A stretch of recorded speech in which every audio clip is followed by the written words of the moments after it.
This video I'm going to show you how to do the edge stripping for the front and the back of your cabinet. First thing I'm going to do is flip it over and measure the depth.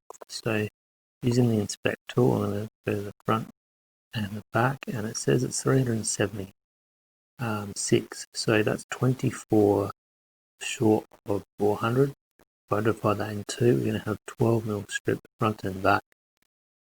So I've determined the thickness of the edging for the front. Now we're going to recenter our view to see the front, and we're going to start this component. So activate the top component, and then we're going to go right click, and we're going to go to create new component. Once we've got our new component up here, we're going to call or name it. Make sure you name it correctly, because if you don't, it's tricky to get back to. So this one's going to be called long edging. We're going to end up duplicating this 4 times, and we're also going to duplicate a short edging 4 times, so you don't need to draw it several times. I'm going to select where I'm going to place this, so I'm going to select that edge there. Just notice that that now is your sketch plane. So anything you draw out of that blue surface, it's going to go to a dull blue later, is not going to connect to the points that are shown of the non-referenced area. So hopefully that'll make sense when I start this sketch.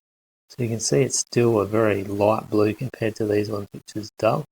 It might not show on the screencast very well. I'm going to use the line feature now, and I should be able to click that corner and it should reference that point quite well. But when I hover over this point, it doesn't reference. So I'm going to bring it out over the top, and I'm going to zoom out now. I'm going to go a little bit further than I need to go this way. And sorry, I'm not using the mouse again, so it's a little bit miss here. I'm going to come here, and you can see that it doesn't really reference that point. I didn't notice that before. So we actually want to go to this point, not this one down here. So I'm going to go a little bit further to there, and then I'm going to press my escape button and come up here. You might need to do this too if you follow the instructions well. So I'm going to click this one after pressing escape. Press that one and press delete. That's just got rid of that reference line. And we should now be able to click this line.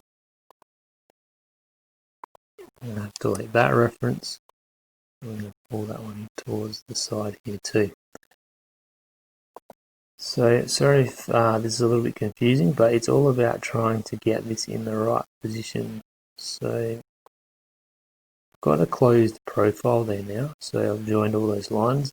Now we're going to use this one here. So under our constraints, we're going to click down here and go to coincident, and we can select where this needs to be now. So from something being pretty random, we should be able to select the outside point, and we should be able to select that point there.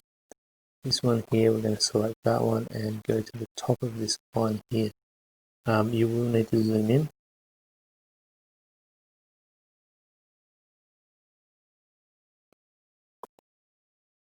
Okay, that's got that one.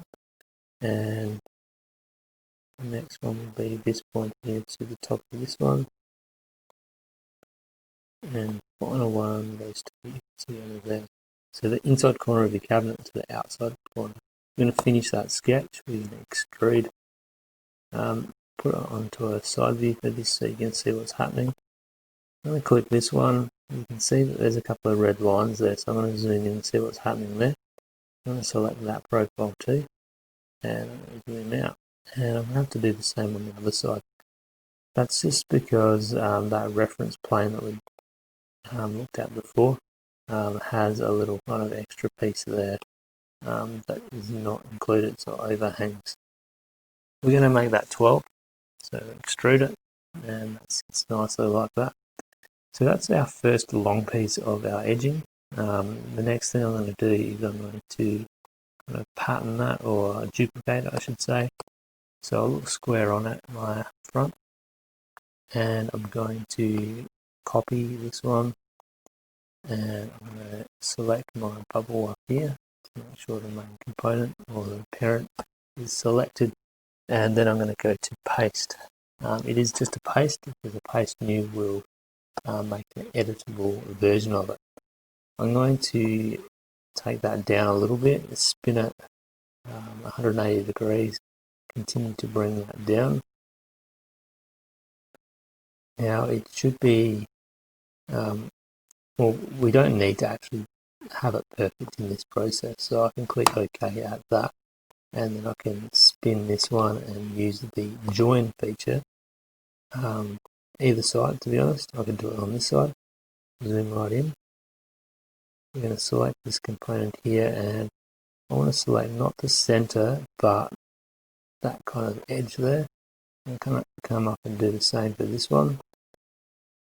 If it flips over like it has, use the flip tool and click OK, and that should be in the right position. So we'll look at our perspective view, orthographic view, and we'll zoom in. You can see the corners are meeting, so that's looking really good.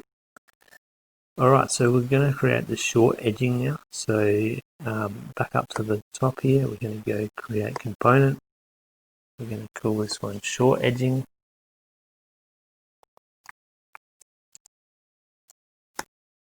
I'll put capital S there, and OK.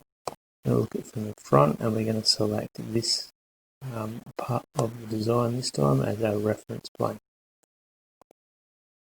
So we're going to create a sketch on that component.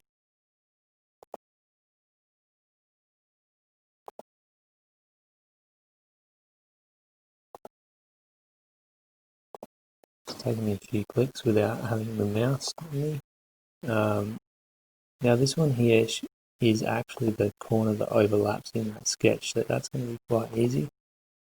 We have a bit of trouble with this one because you can see the blue only comes to here, so I'm going to click on this one here and come out a little bit further than what we would normally, and we're going to use that coincident constraint again. So from that corner to there, and we'll zoom in on this one so you can see it, that corner to that corner. We'll click finish sketch, click extrude. Make sure you've got all parts, so we're going to have to click a few profiles this time, 2 extras on each side.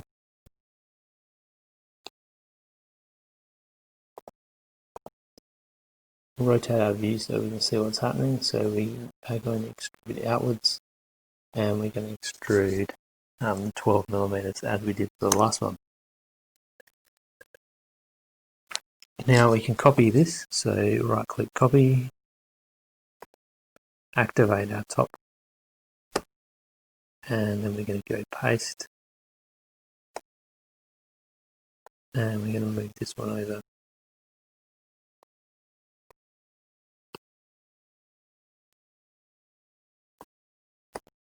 I generally keep thinking it needs to be spot on in the right spot when we do this, but it doesn't need to be. It can just be somewhere pretty random, as long as you get it somewhere near the mark. Just helps you select the right surfaces, especially if you just turn it into the right orientation. And then we can zoom in and we can do the final position with the join feature. So here we join, we'll select that outside surface, and we'll select this one here. You can see it's flipped around, so we'll click flip and click OK, and that's in the right position. Finally, we're going to do the same front and back. It's a little bit of a different way. Normally you wouldn't put back edging onto a cabinet in woodwork, but this way the drawer can slide either way, which gives you kind of a neat little two-sided design. So what I'll do here to do this in one process is copy all of them at once. So holding control down, I can select each piece. I'm going to right click and go copy, make sure this one here is active, and then we'll paste. And this time we don't need to rotate, all we need to do is slide that one through. click OK.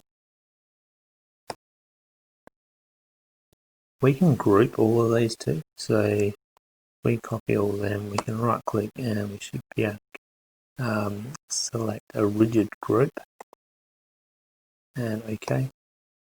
And we can now create a join between the top surface and this top piece.